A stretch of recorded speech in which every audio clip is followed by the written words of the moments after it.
நாம சரின்னு நினைச்சிட்டு இருக்கிற தப்பான விஷயங்கள். மனுஷங்களா இருந்தாலும் சரி, மிருகங்களா இருந்தாலும் சரி, கண்டிப்பா மலம் கழிப்போம். அந்த மலத்தை நம்ம கழிவுன்னு தான் நினைச்சிட்டு இருக்கோம். ஆனால் அந்த மலம் கழிவே கிடையாது, தெரியுமா?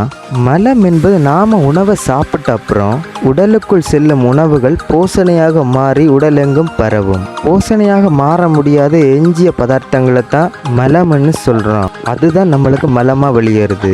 மலத்தில் பித்தம் மற்றும் சீதம் காணப்படுவதால தாங்க நம்ம அதை கழிவாக பார்க்குறோம். இரண்டாவது விஷயம் என்னன்னு பார்த்தீங்கன்னா, நம்ம தாத்தா பாட்டிங்க என்னைக்காச்சும் ஒரு தடவையாச்சும் சொல்லியிருப்பாங்க, புளிய மரத்துக்கு கீழே இருந்தால் பேய் அடிக்கும்னு.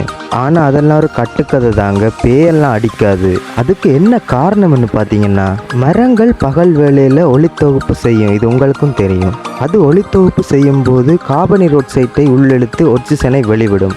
அதே சமயத்தில் நைட் ஆகிடுச்சுன்னா அதுவும் உறங்குங்க.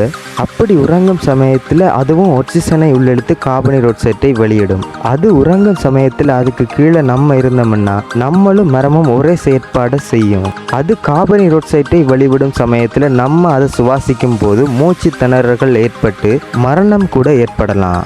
அதனால தான் முன்னோர்கள் அதை விஷயம் தெரியாமல் ஒரு கட்டுக்கதையாக புளிய மரத்துக்கு கீழே பேய் இருக்குது, அதனால தான் இப்படி ஆகுதுன்னு நினச்சிட்டு இருக்கிறாங்க.